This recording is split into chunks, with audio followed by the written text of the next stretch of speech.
What is up, everyone? My name is Drew, and I run a small handyman business based out of Ohio. The reason for me going with Ryobi Tools as far as a product line, they are inexpensive mostly.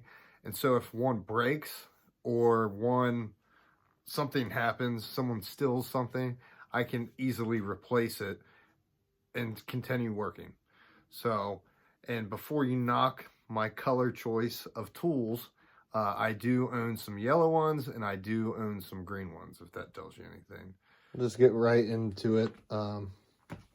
This is my old workbench. That was my grandfather's. This is one of 3 impacts. I do like these. Obviously, that's why I have 3 of them. A Ryobi sander. Of course, this thing's great. Inexpensive. And this actually doesn't take a whole lot of battery power.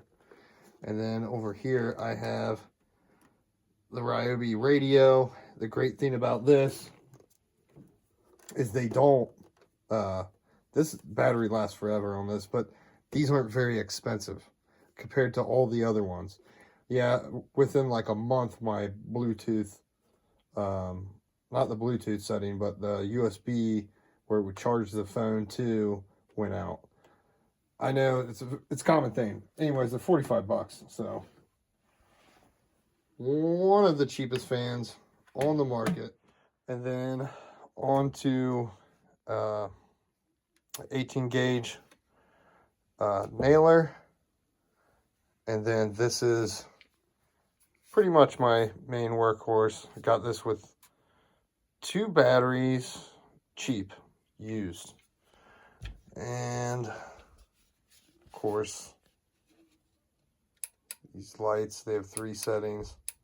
The guy told me, the Ryobi guy at Home Depot tried to tell me that they were going to discontinue these. I don't believe it, but you know, these are going to be great if the power ever goes out and you just need a quick light. Then I just got this because these are so cheap.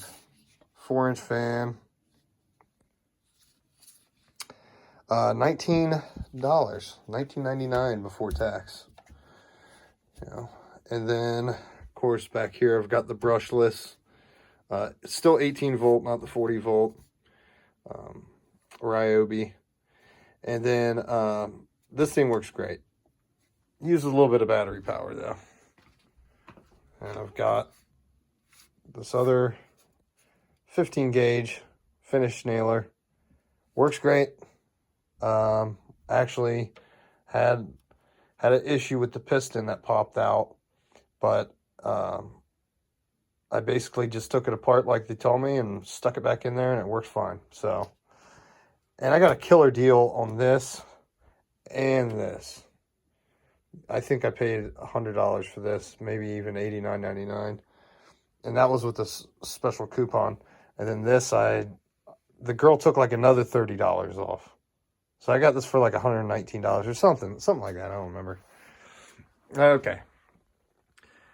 I just got this guy in the mail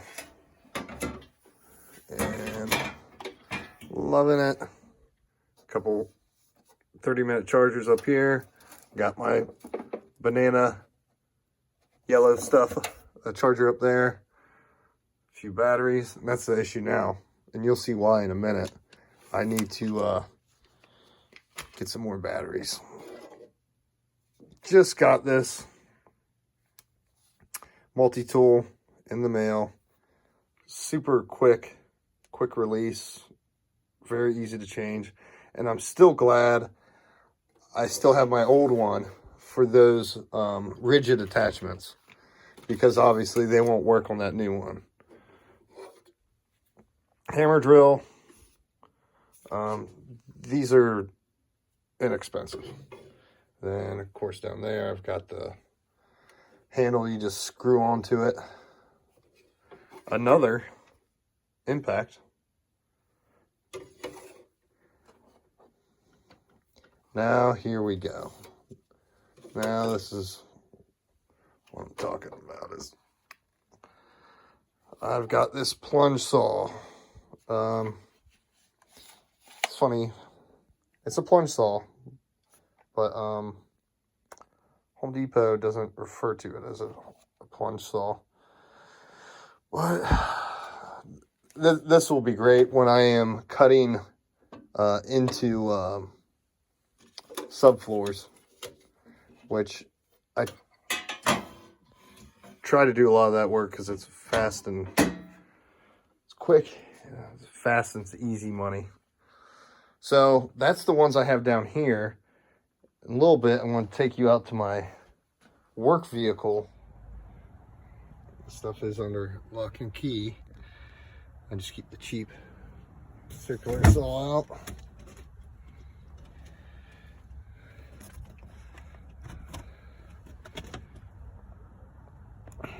Got the grinder, Multitool, got the zip saw, right angle, drill attachment, and you have to have the old style to switch these out.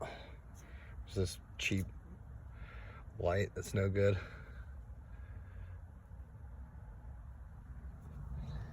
And of course, you gotta have your little accessories. Sandpaper. Here, just got this, and even before cutting any wood, I already put the Diablo on there.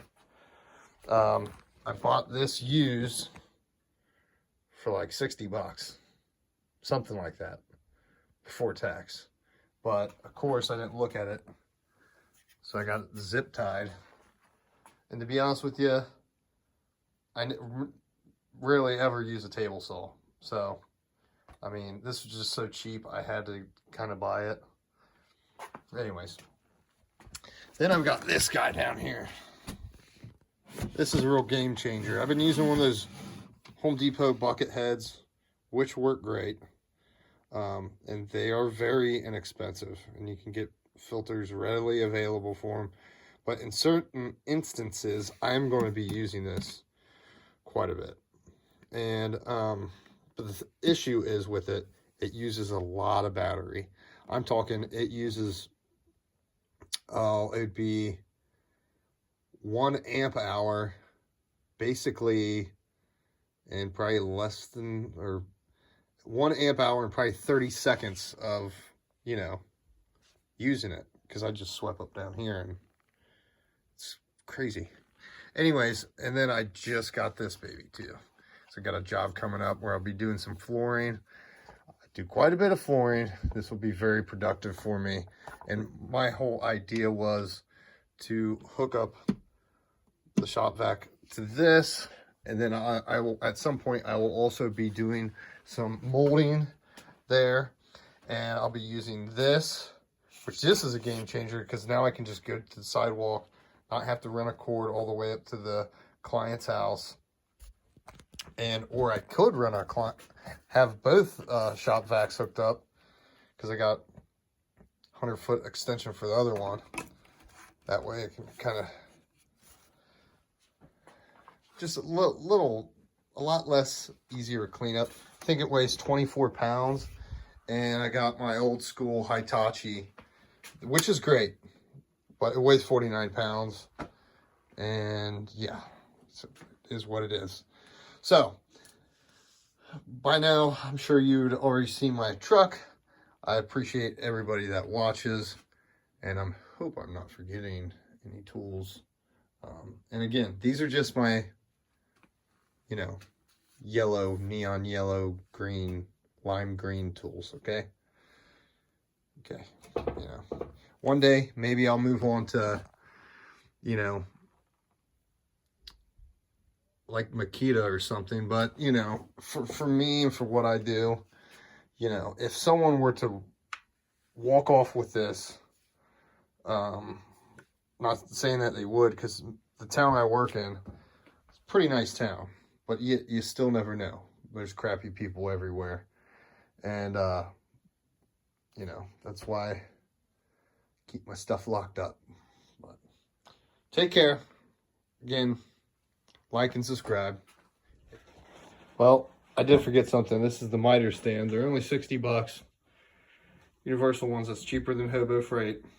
Harbor Freight. So I mean, we'll see how I like it with that sliding compound miter saw. So.